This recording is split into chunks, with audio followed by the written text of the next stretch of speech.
La réforme de la Direction générale de l'armement en point de mire du ministère. La ministre Florence Parly lors de sa visite à la Direction générale de l'armement, DGA, le 28 juillet 2017 sur le site de Val-de-Reuil.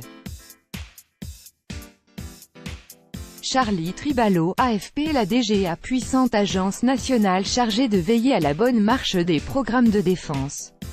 C'est presque une exception française, née dans les années 1960, de la volonté du général de Gaulle de doter la France de sa propre dissuasion nucléaire et donc de développer une industrie de défense indépendante.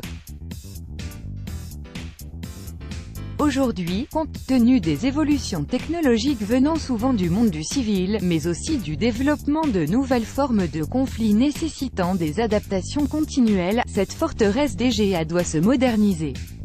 La ministre de la Défense Florence Parly a lancé ses pistes de réflexion. C'est la réforme que personne n'avait osé lancer jusqu'alors, transformer la DGA, gros navire d'un peu de 10 000 militaires et civils de la défense, une agence nationale chargée de la gestion de l'ensemble des programmes d'armement, de la planche à dessin jusqu'à la livraison dans les forces.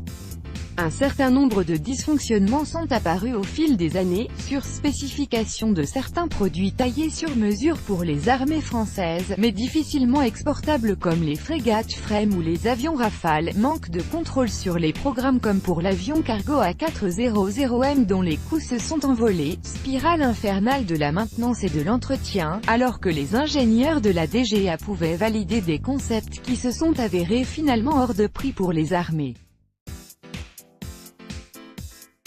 Pas de traitement de choc envisagé à ce stade du côté du ministère des Armées, mais des pistes de transformation sont lancées par Florence Parly.